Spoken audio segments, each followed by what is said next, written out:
છોટાઉદેપુર જિલ્લાની બોડેલી નગરપાલિકામાં પ્રમુખ અને ઉપપ્રમુખ સહિતના પદાધિકારીઓની સત્તાવાર રીતે જાહેરાત કરવામાં આવી। બોડેલીની નવરચિત પ્રથમ નગરપાલિકામાં ભાજપાને બહુમતી મળતા સંગઠન દ્વારા વિવિધ પદો માટેના નામ નક્કી કરવામાં આવ્યા હતા।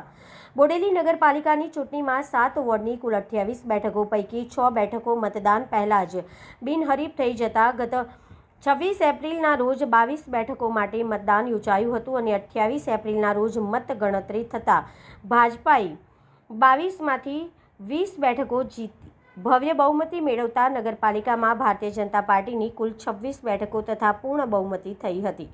ચૂંટણી પરિણામ બાદ આજે 20મા દિવસે નગરપાલિકાના પ્રમુખ ઉપપ્રમુખની ચૂંટણી બોડેલી સેવા સદન ખાતે બોડેલી પ્રાંત અધિકારીની અધ્યક્ષતામાં યોજાઈ હતી, જેમાં પ્રમુખ પદ માટે ઉમેશભાઈ રામદાસભાઈ રાઠવા તેમજ ઉપપ્રમુખ પદ માટે પદ્માબેન વિજયભાઈ પટેલના 2 જ ઉમેદવારી પત્રો ભરાયા હતા, જેથી ચૂંટણી અધિકારીએ પ્રમુખ તરીકે માટે ઉમેશભાઈ રાઠવા અને ઉપપ્રમુખ તરીકે પદ્માબેન એટલે કે પન્નાબેન પટેલની બિનહરીફ વિજેતા જાહેર કર્યા હતા। સાથે જ નગરપાલિકાની કારોબારી સમિતિના અધ્યક્ષ તરીકે જિગ્નેશભાઈ પ્રવીણચંદ્ર ચોકસી તેમજ પક્ષના દંડક તરીકે પાર્થ રાજેન્દ્રભાઈ સોનીના નામોની પણ જાહેરાત કરવામાં આવી હતી।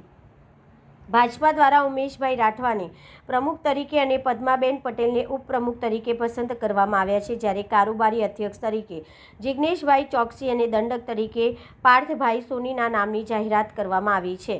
નવરચિત બોડેલી નગરપાલિકામાં ભાજપાની એકતરફી બહુમતી બાદ હવે વિકાસના કામોને ગતિ મળશે તેવી ચર્ચાઓ ચાલી રહી છે।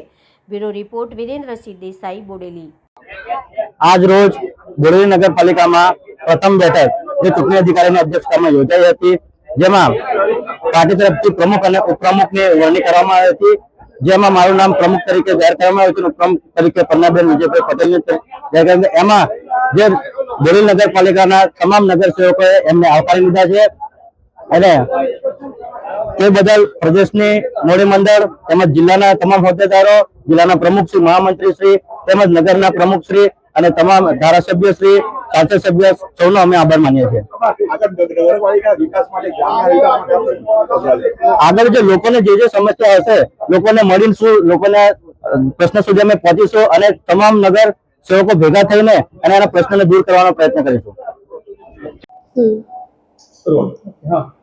માન્ય કલેક્ટર સાહેબ શ્રી છોટાઉદેપુર દ્વારા નગરપાલિકા બોડેલીના કામે પ્રમુખ ઉપપ્રમુખની ચૂંટણી માટે અમોને અહીં અધ્યક્ષી અધિકારી તરીકે નિયુક્ત કરેલ, જે મુજબ આજ રોજ પ્રમુખ ઉપપ્રમુખની ચૂંટણી માટેની પ્રથમ બેઠકનું આયોજન થયું, જેમાં નગરપાલિકા બોડેલીના ચૂંટાયેલા તમામ સભ્યોની હાજરી નોંધાયેલ। સદર ચૂંટણીના કામે અમે સમયસર 12 કલાકે પ્રમુખ ઉપપ્રમુખની વરણી માટેનું ફોર્મનું વિતરણ શરૂ કરેલ, જેમાં પ્રમુખમાં ઉમેશકુમાર રામદાસભાઈ રાઠવાએ ફોર્મ ભર્યું તેમજ ઉપપ્રમુખ તરીકે પદ્માબેન વિજયભાઈ પટેલ દ્વારા ફોર્મ ભરવામાં આવ્યું। તેઓએ ફોર્મ રજૂ કર્યું અને એમાં અન્ય કોઈ ઉમેદવારે ફોર્મ રજૂ ન કરેલ, જેથી પ્રમુખ તરીકે ઉમેશકુમાર રામદાસભાઈ રાઠવા તથા ઉપપ્રમુખ તરીકે પદ્માબેન વિજયભાઈ પટેલની બિનહરીફ તરીકે વરણી કરવામાં આવેલ।